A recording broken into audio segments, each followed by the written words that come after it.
You're listening to the B&H Photography Podcast. For over 40 years, B&H has been the professional source for photography, video, audio, and more. For your favorite gear, news, and reviews, visit us at bnh.com or download the B&H app to your iPhone or Android device. Now here's your host, Alan Weitz. Greetings and welcome to the B&H Photography Podcast. On today's episode, we're going into NPR mode. I'm going to be your host, Terry Gross. And on today's show, we're going to be talking about the work of photographer Irving Penn, and specifically the retrospective exhibition of his work at the Metropolitan Museum of Art here in New York City. The Irving Penn exhibition, recognizing the centennial of his birth, has been a highlight of the season here in New York. In the waning days of the show, a group of us from the B&H Explora team headed over to the Met to see the show. The reviews were glowing, and we were not disappointed. If you love photography, the name Irving Penn should not be new to you. But even if his name does not ring any bells, you've no doubt been influenced by him indirectly. This retrospective places equal emphasis on work that falls outside the realm of his famed fashion and portraiture for Vogue Magazine and synthesizes his almost 70 years of photography into a lucid flow, acquainting us with his still life, documentary, nudes, and even street photography, as well as his skills as a printer. The beauty of this retrospective is that it does not attempt to include all of his work, as he was a prolific and dedicated shooter. Only 9 of his 165 Vogue covers are included, and of the countless examples of his advertising work, only a small sampling can be found. But what is made clear from gallery to gallery is the artistic understanding of light, form, gesture, and composition that run through the many distinctive types of series he created, from portraits of fishmongers, waiters, Peruvian children, mudmen warriors, famed authors, crushed cigarette butts, to the iconic groundbreaking fashion studies of the 50s and 60s. But first, Al's Gearhead Pick of the Week. And in tribute to Mr. Penn, we're featuring Rolly-branded film. Twin-lens Rolleiflex cameras, Mr. Penn's camera of choice, are no longer made, and there were none in the used department that we can plug. But the Rolleiflex name continues to live on in the film world. Rolly Film is actually made in partnership with Mako, that's M-A-C-O, a German-based film manufacturer that used to put out Agfa films. Some of you might be familiar. Available in 35mm, 120, and even 4x5-inch sheet film. Negative film choices include black and white negative films with ISO sensitivities from ISO 25 to 400, including a 400-speed infrared negative film, which, by the way, is available in 4x5-inch sheets. But wait, there's more. Rolly also makes ISO 200 slide film, Crossbird 200 color transparency film, and Crossbird 400 red scale color negative film, which are designed for cross-processing. They also make an ISO 200 color neg film, Superpan 200, another IR-sensitive film, and ready for this, ATP 1.1 Advanced Technical Pan Black and White Negative Film, a slow-speed wide dynamic range film with a controllable contrast and a spectral sensitivity range of 370 to 820 nanometers. Do you know if it's just the name is licensed, or is apparently it it is, but the exists? company itself is a legitimate German brand that's been around for a long time. So it's branding. Does Rolly make film? Nope. Of course not. They also offer other high-contrast orthochromatic films, and some of the mentioned films are available in 100-foot bulk rolls if you're into rolling your own. It's worth mentioning most, if not all, Rolly films feature clear polyester bases, which is preferable if you plan on scanning your negatives and slides. Just as a little point, after we finished the show the other day, I mentioned to a couple of you I want to go out and shoot some black and white film, and the following morning I did shoot 6 rolls and 3 cameras, including some Rolly infrared.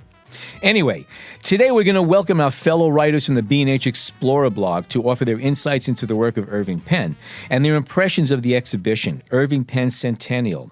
We're going to speak with Akeem Addy and with Jill Waterman and Cory Rice and with John Harris, Jason Tables, and I will throw in my own little thoughts about the subject. I began shooting editorial photography in the early 70s, and back then, if you wanted to know who was shooting what, all you had to do was go down to the newsstand and pick up a magazine. There wasn't an internet, there weren't any influencers per se, but if you picked up a copy of Vogue, Esquire, GQ, New York Magazine, or any of the other magazines that came out weekly and monthly, you had the who's who of photography at your fingertips. And just as Walker Evans changed the way I look at older buildings and structures, Irving Penn's photographs of cigarette butts, which I believe I first saw in American Photography Magazine just blew me away. To this very day, I always keep an eye out for whimsical street finds as I crisscross the streets of Midtown or my hometown. So, and I can go on forever, but we've all been influenced by this man one way or the other. I would say that Penn's sense of composition, his ability to crop out all that is visually and or conceptually unnecessary, is dead on. It's perfect. As casual as the elements of his still lives might appear, the randomness of it all is far from random, and every last bit of it was pre-visualized and planned. And I was particularly taken by the impeccable print quality and his consistency of craft through the decades. He only shot color for his clients. His personal work was black and white, and I believe a key reason the show is so powerful is because a vast majority of the images displayed share a common monochromatic glow. They work as standalone photographs and as a broad collection of stellar imagery. That's my take. Credit to the curators, too. Yes, absolutely. Really well put together. All right, let me throw in a little bit of bio here, and then we'll jump over to Jill. Penn was born to a Russian Jewish family in June of 1917, hence the Centennial exhibition for this show. He was born in Plainfield, New Jersey. His parents had arrived in New Jersey only 9 years earlier. He went to art school down in Philadelphia, and he studied drawing, painting, graphics, and industrial arts under Alexei Brodovich. While he was a student, Brodovich brought him up to work at Harper's Bazaar, and he worked there as a freelance designer for a few years before he decided to start shooting photos. He wasn't a photographer right out the gate. He was an artist, and that's something that is brought up a lot in the show, and you can see it in all his work.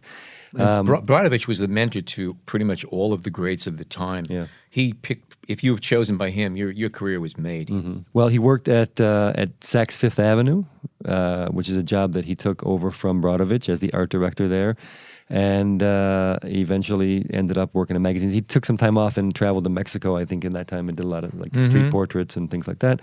But he came back, and he was working as an associate in the Vogue Magazine art department, doing layouts and drawings, and was eventually kind of pushed into doing photography. And from what I understand, it's because he just wasn't satisfied with some of the work that he saw. And someone said, why don't you just go out and do it?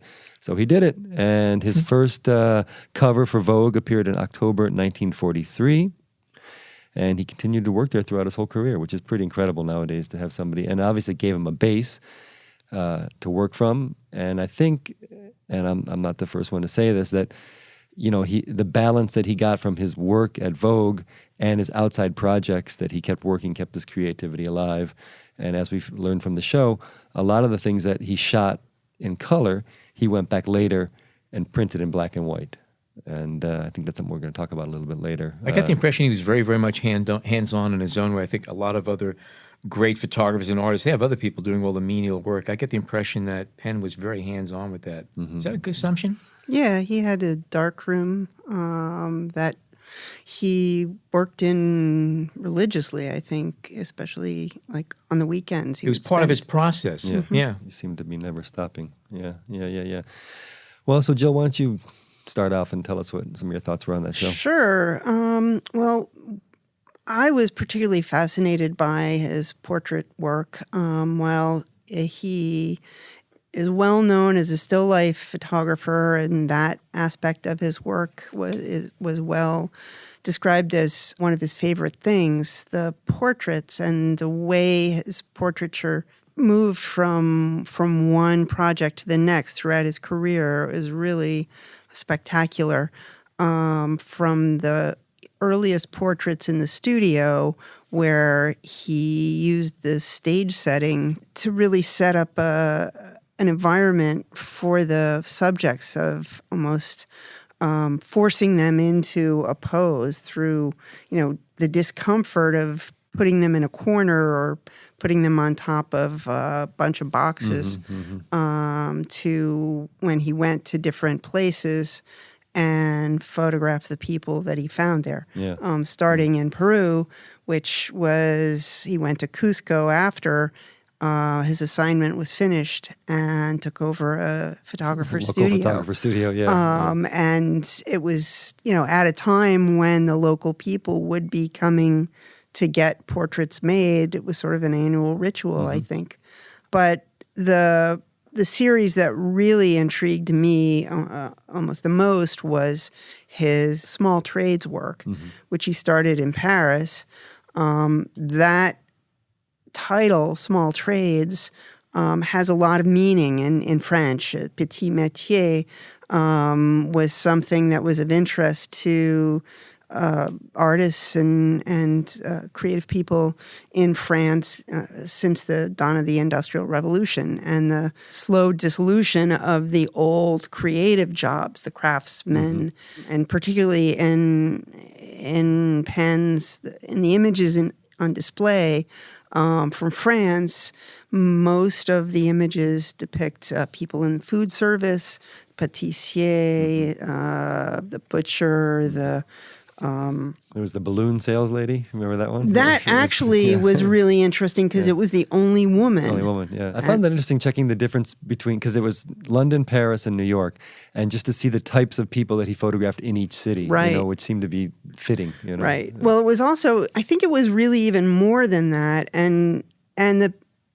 these pictures were used in Vogue Magazine, but the magazine spreads that are on display clearly showed the titles and the captioning of the French pictures talked about the length of time the various people had been in service. The waiter had been working for so many years in this neighborhood. All the neighborhoods of the pictures were listed, whereas when you got to the American pictures, which were shot maybe 6 months later, it was completely different. It was all about the future rather than the past. And the title of the American story was A Gallery of the Unarmed Forces. I saw that. I thought that was so coming, soon after the war, America was really focused on progress and the future, whereas in France and England, it was more a time of reconstruction and, looking back to... I wonder if he had a say in the name of the title of that series as it appeared in the magazine. I found that pretty interesting too. Yeah. I wouldn't doubt it because it was not just the title, it was also the people that were chosen. And in the American workers, a steel mill firefighter, a blast furnace tender, it was all real sort of industrial, futuristic kind of... Progressive. Yeah. And the poses were more action poses. They were more posed with big some props. dynamism, Whereas it's more heroic. Exactly. As opposed to rote, in a sense. Not to put down with the stuff, but yeah. And in terms of the British representation, there's less of those spreads, or the spreads that are on display show less pictures, and there were maybe a few less pictures, but the thing that I found interesting when looking at the book is the titles and the types of people were much more poetic. It was almost more like a Mary Poppins kind of rag and bone man, chamois cellar. They were really... It was theatrical. They're very theatrical poses. Yeah. And very sort of Cockney-esque. Yeah. Sure. So those... Well, I'd heard that in the New York version, at times some of those photos were done while he was doing the fashion shoots at the same time, and some of his assistants would be bringing people in off the street, actually. Right, and I believe in the London pictures, he, in between a fashion shoot and doing one of the small trades pictures, he and Lisa went off and got married. Oh, did they? Somewhere in the middle of that? Keep him busy. Right? Do you know, did he use that famous backdrop for those as well? I believe so. Yeah. Which is something I'll mention right now that we're here on display in this exhibition is a backdrop that he used for many, if not a majority of the later portraits, which he carried with him wherever he went. And it was a piece of theatrical. It was like curtain. it was canvas, I believe, right? Was it canvas? I was trying to figure that out the whole yeah. time. Yeah, but it was there was like layers of stuff on it. It was almost like linoleum the way it was looking and peeling. I also loved the bars on top and the actual rack that it was on. I don't know if you looked up, but the assembly it was mounted to was ancient. Yeah. And it was really kind of an It interesting says here setup. it was a backdrop made from an old theater curtain found in Paris that had been softly painted with diffused gray clouds. And this backdrop followed Penn from studio to studio, a companion of over 60 years. Yeah, and it was brighter in the center. He basically painted in his backlighting His and lighting, stuff. yeah, it was great. Yeah, it was pretty impressive. And that's another thing that, just kind of the rawness of these portraits. I mean, the dirt on the floor, the paint on the studio floor, or even seeing the support system for the backdrops. It was all there. We were talking about that a little bit earlier. One of the things I love is the fact the way the images bleed off the backdrop and you see everything going on in the background Right, and that little plug, that extra dimension. And it's great to see that all over the place, all over the world in different subject matters. And with the fashion, it contrasts with this couture, Yes. dress. Yeah, and yeah. The background. By the way, am I the only one to notice? I don't think I am. But I don't find very big difference between his portraits and his still lives. I think he treated everything the same. It was just a subject in front of him. Yeah. And if you look, especially some of the more complex portraits, like we were looking before the woman with handbag, I believe. That to me is one of the most powerful photos I've ever seen in my life.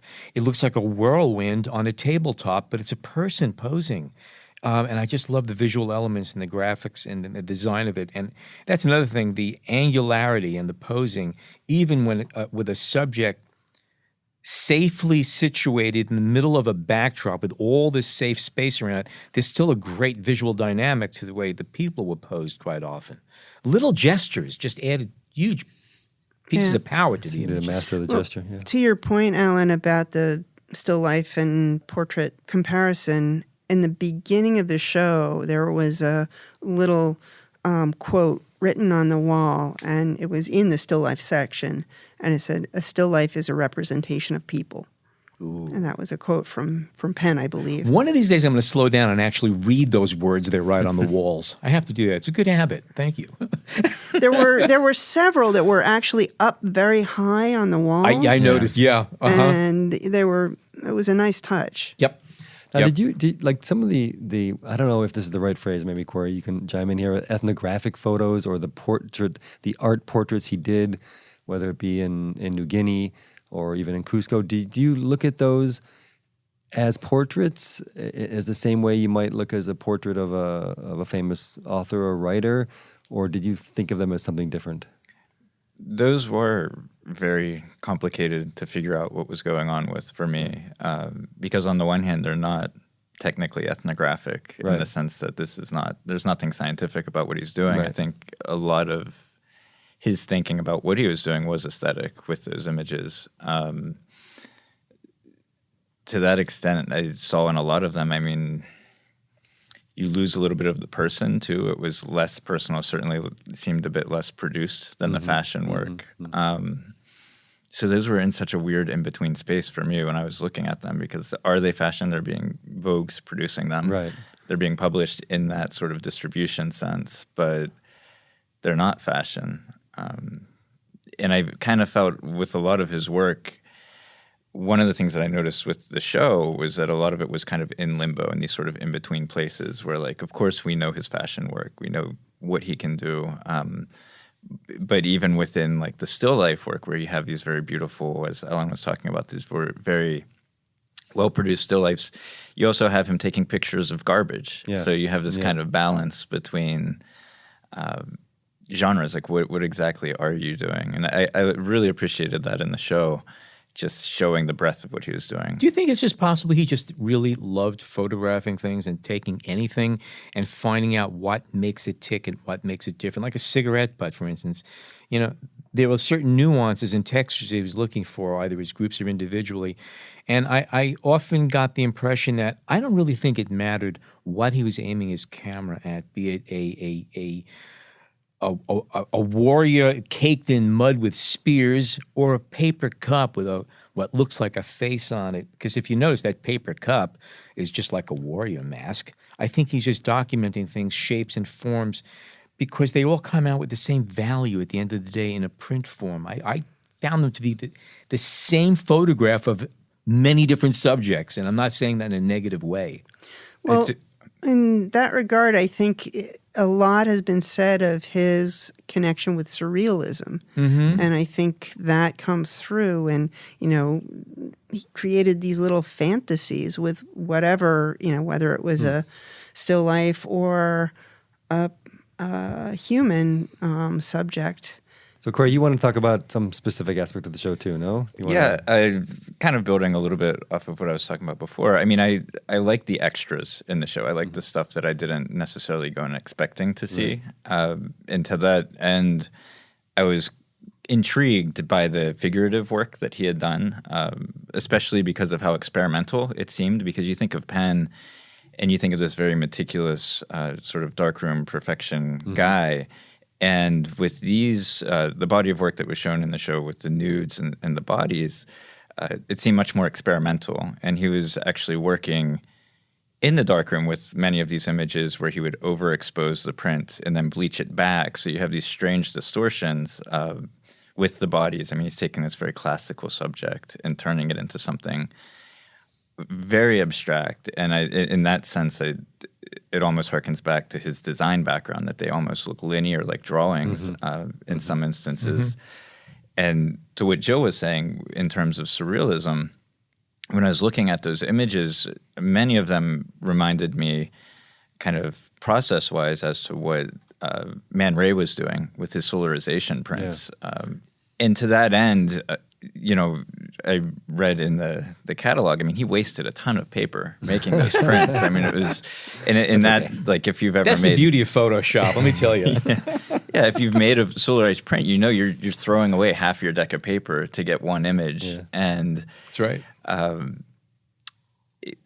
Similarly, I mean, he's getting these unique prints out of it. So you have, these images that are experimental and they're singular objects, versus many of the other works in the show where you have, he's printing color prints, he's printing black and whites off of transparency so you can duplicate them. But with those, they're kind of unique. So I found that, I'm glad that they included that in the You exhibition. think Penn would have been into Instagram filters? What do you think? It's such a total opposite. I don't know.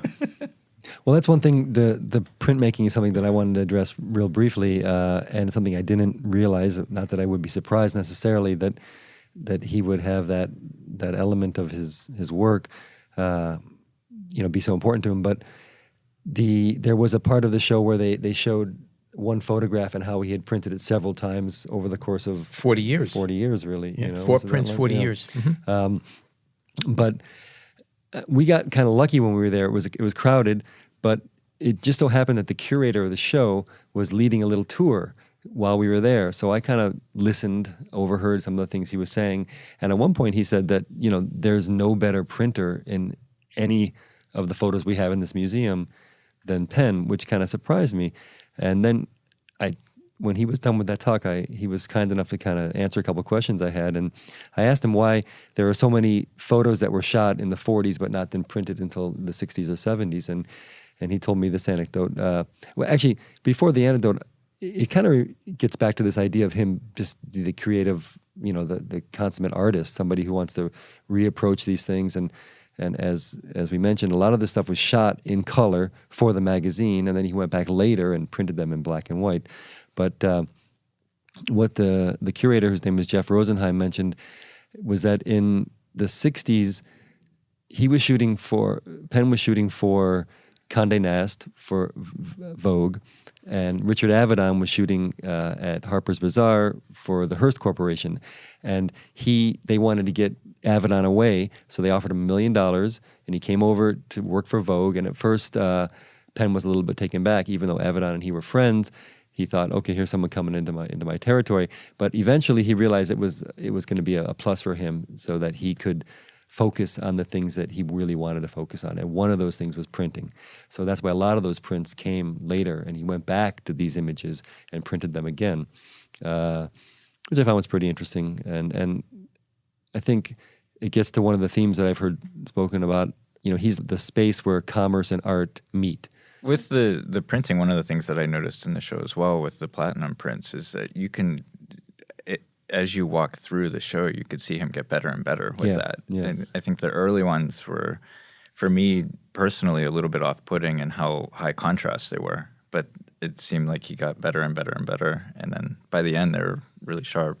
Well, what the curator mentioned is that was an assistant of his that at that stage started teaching him to do it. He didn't, something he learned later in his life. They resurrected this process, I think. Yeah. A lot of research. Mm-hmm. Interesting. So, do you guys think the work? I don't know how to say it, but do you think it feels dated at all? Do you think it feels modern? Do you think it holds up? It feels dated in the sense that everybody's mimicked him now. So it seems kind of point. Yeah. played out almost. I mean, you look at the iconic image with the lipstick on the lips, and I mean, you see that you talk about Instagram earlier. That's all over Instagram, and a lot of people see those and they don't realize that it's something that's taken out of a history. There was a couple of fashion images that I think Jason and I were talking about. They could have been from any era, just the style of them and the pose. But for me, obviously you can't, when you see women with hats and the veils over their faces, that's just something that does date the images, obviously. However, the style of the photography, not so much. One thing I wanted to mention was some of the portraiture and the way he cropped images and faces. Lots of times heads were cut off, So there was this rawness that came through, as we mentioned earlier, with seeing the studio behind the images. I think the point of view as well was kind of interesting to see. Is always kind of looking up because the camera that he's working with. Yeah, that's true. Yeah, you wanted to mention something about that. In that regard, the fact that he was shooting with a 2.25, and so his relationship with the subject was very different than what one might think. He was spending all his time looking down into the camera, or most of his time, and he was well known for wanting to keep the studio silent and not really have much banter or outward activity going on. So there was time probably for the subject to just sort of lose themselves in their own thoughts. The curator, not in that conversation, but I watched an interview with him later, talked about that exact aspect of how things were kept, whisper quiet, and how he felt that developed the relationship with his subject, and they were able to kind of form this bond silently, And there was an interesting story about the Picasa photo, which is maybe one of the more famous photos, where they went to shoot Picasso and he refused to answer the door. Did you guys read this? And then one of Penn's assistants jumped over the gate, and Picasso eventually came, but he was not interested in this photo series and being shot. But the way Penn got to him, and it's very interesting. I thought the way he eventually, it sounds like he just snapped a shot. He was kind of working around Picasso, who was trying to offer him some facade, and Penn got through that. I thought it was pretty interesting.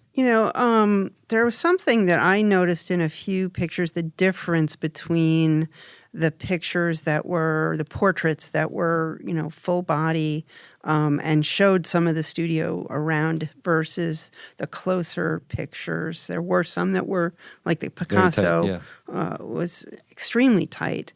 And it sort of gave me the sense that he was sensitive to, personal space and maybe thinking about not invading space for certain people who needed their space.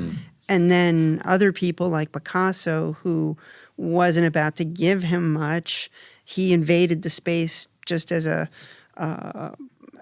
means to be able to get what he needed. Yeah. Well, the Marlene Dietrich story is interesting too, because she apparently came in for that shoot and told him where she wanted the lights, where she wanted to be photographed, how everything was going to be done. And he said, okay, well, we can do that, but why don't we try this first? Sit here. And as she turned, he shot the photo, So he kind of, I don't know if he tricked her, if it's the best way to say it, but he worked it, worked around her demands to get the photo that he wanted, And there's no better way to collapse a celebrity's ego than to wedge them in a corner. I know. That's another thing which was incredible when you look at those, really, how tight that space was. And it surprises me that people would have agreed to some extent to go into that or with space. a raggedy carpet. Yeah. I mean, now we may not think of it as you're saying, it's something that we're used to some degree now, but back then, if you're going to be bringing in, a famous author or artist and say, go stand in this dirty corner between two theater flats. I don't know. We hope you're enjoying this edition of the B&H Photography Podcast. Send us a tweet at BH Photo Video, hashtag BH Photo Podcast.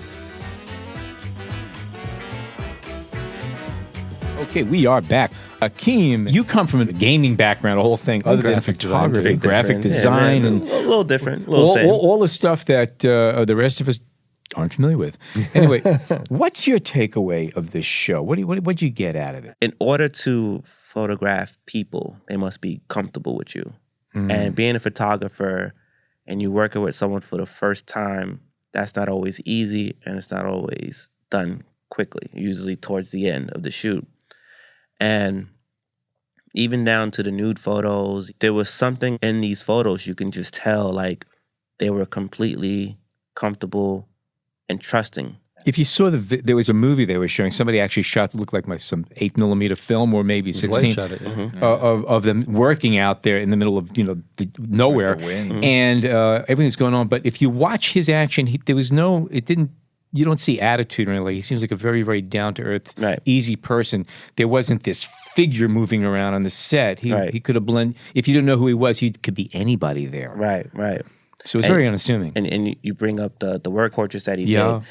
I thought that was amazing. I think there's another dimension to the small trades is that these are people that are not celebrated at all.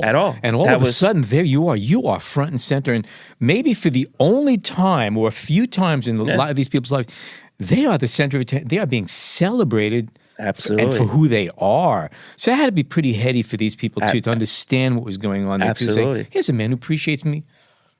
I'm a butcher. Right. And there's a tradition of that, too, though. I mean, those like August Sander, Oh, yeah. I'm not saying doesn't take away from the feeling that these people may have felt. Suddenly get recognized, seen, noticed. And then I also associate, photography with documentary. You know what I mean? So to see that, I wonder what it would be like for if Penn was still alive to go get this same or similar today, or these people of today. That'd be great. Cory, you kind of hinted at this or talked about this idea earlier, where some of these photos are kind of exist between genres, between spaces, you know, and Akeem mentioned documentary, which is a word you don't hear talked about with Penn at all, but that's what they are. Those are documentary photos, really. I mean, if you want to look at it almost the straight term, we're going to document this person at this time in this position. That type of job may not even exist any longer. Yeah. In that regard, I mean, you just had brought up August Sander a moment ago. His portraits, though, were largely environmental. So you would have these figures, you would have the butcher, the baker, surrounded, like in their setting. So you have these environmental portraits. But with Penn, I mean, you're documenting these figures, but you're still bringing them into the studio. Right. They are front and center. It's very different. And he talks about that, and the show talks about this idea of taking people out of their element and putting them into this space, and that's the way that you're really going to get, a true portrait or a true conversation. It democratizes everything because you've got the celebrity, you've got the baker, everyone's got the same. They're all in that same background. Yeah. But I want to get back to the. I don't know if you would call them problematic, but the photos, even in the Quechua kids and adults in Cusco, and then later the photos in New Guinea and the tribesmen in Africa and Morocco. Do you think that? I mean, what do you think his goal or his motive was to do these things? And I've been trying to figure that out. Yeah. Because it's hard to take those kind of photographs without having the sort of colonial overtones. Because there is that history, and you think about very similar looking photographs being circulated as postcards, in the 19th century. Sure. I'm not sure. I mean, at the same time, they're extremely compelling images. Probably my favorite photograph in the show or series of photographs were the Moroccan Women, where you have these portraits of completely veiled women. And it just flips the whole idea of what a portrait is, because you don't see the person. They could be a mound of sheets for all you know. Yeah, I had some problems with it too. And I guess the show didn't... I think it might have hinted at this idea, but it didn't really dig skirted into it. around it. And I kind of wondered to myself, here he is probably, 10, 11 months out of the year working in Manhattan with, fashion models and the highest end of the art and fashion world. What was his motivation then to go to do this? Do you think... I mean, you could call into criticism some what he thought. Maybe, okay, now I'm going to go do some. I'm going to go slum it, or I'm going to go do art. Right. Well, so bringing up that point, the fact that these were color images, they were published. I believe originally they were published in color, and then he goes back to them and prints them in black and white. I think that act really aestheticizes them. He wants them to be monumental, I think, in a certain way, or he wants them to be within that tradition, because, when you think about this kind of work or that kind of work today, you're thinking National Geographic, you're not thinking Vogue, and you're thinking color largely. You don't see the black and white image of a tribesman outside of a gallery, really, anymore. So it's kind of... Yeah, but he's taking everything down from the high fashion to the primitive tribesman to the same level. I'm not even going to say take down, but elevate. Okay, but it's been neutralized, and that's the way I see it. I know that if he's been working, again, we're all just projecting this stuff right now. But I was thinking, is it possible that he was trying to call into question those divisions? I wouldn't even go there. I couldn't tell you. I don't know. Well, why not? I mean, and people's perception. I think maybe I don't know, but maybe he was trying to challenge people's perceptions of those societal differences, and what is the difference between this tribeman and this fashion model? We put this fashion model on a pedestal. We put him in magazines. That's our perspective of those things we hold up and consider grandiose, but a lot of the people he was photographing, that it doesn't mean anything. So I think that maybe he's trying to show that. I tend to want to think of some of those. I hope that's what he was trying to do, not like that's what I hope anyway. Yeah, I hope he was having fun doing them. That's the important part. Well, I know they're fashion photos too. They are. Yeah, I know that the Naked series was basically started because he just. You mean the nudes? The nudes, sorry. The nude series was... I've been drinking too much of that stuff. The Naked series is something else. But he basically was tired of dealing with the bad representation of the women models back then. Super skinny and unhealthy and not really realistic. That was from the piece that I gathered. And when he did the series, these women were... some of the women that you're going to see all the time, and everyday folk, everyday women. So I think that translated to other aspects of why he has such a diverse in terms of look of characters in his photos. I think that's in the same, calling into question the way that his audience is accustomed to perceiving things. It's just because they're accustomed to it, right? Yeah. And then the thing with the cigarettes, I kind of blew past them. And then towards the end of the show, I was like, you know what? Let me go back and take a look at these again, because I was upset. I don't smoke. So I was like, that's why I just blew past it. And when I came back, I think it was number 48. That was like a really, really great shot. And I just kept saying, like, man, I wish I could have got the direct story from him of what made you... other than still life, what made you pick cigarettes and just do like a bunch of these, So those are think about cool it, it's the most simplistic form. They're all over the place. You don't see them. You notice them, but you don't really look at them. Right. And he took them out and he said, "No, look at this." Right. And the other thing that I like that he did it, because he also did it with the fruit, was they were damaged, used, or other. They weren't fresh cigarettes. They weren't slightly. These were like someone didn't want the whole thing, stomped it out. The remains of the day. Exactly. One thing we didn't talk much about was the color still lifes, and there weren't a lot of color photos in the show. Those are the least impressive to me. They're gorgeous, and they're least impressive in the entire show. I'm more taken by everything else I saw The there. theater accident one was pretty cool. Oh, that was to great. me. I love that one. I like that one a lot. That was the pants leg shoe and whatever was on the floor. Yeah. It spilled out of the purse. I thought that was pretty cool. I also like the tone of the colors in it.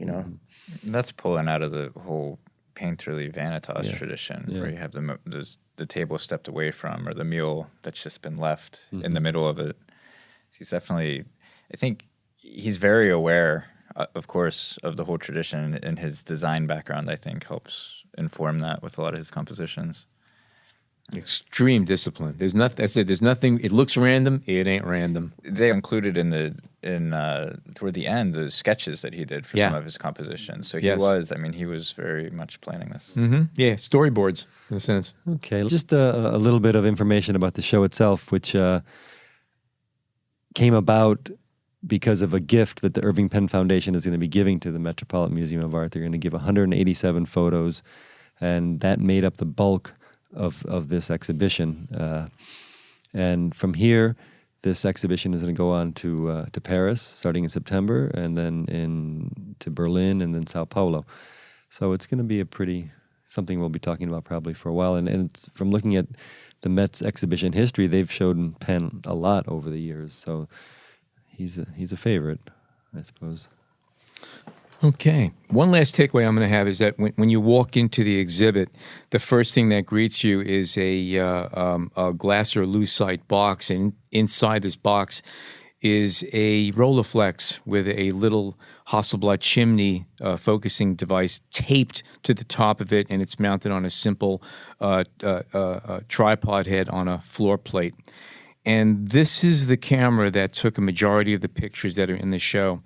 And going through the show, and if as you leave, you pass the camera again, I think it's kind of difficult to not think about the fact that these days, everyone in this room, we deal with technologies, and we're talking about the latest lenses and cameras and megapixels, all this stuff.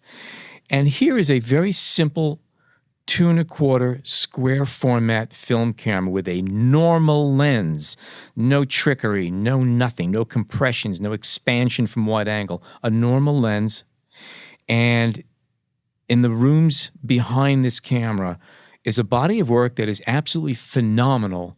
And it's phenomenal because the vision that went into it, not the technology per se, not because it was a cool lens or a cool camera, whatever. It's because the person took a most basic tool and used that tool to create amazing imagery. And that's the bottom line right there. There's no gimmicks, there's no nothing. What you see is somebody who has a vision and knows how to execute it and present it. And that to me is just an amazing thing.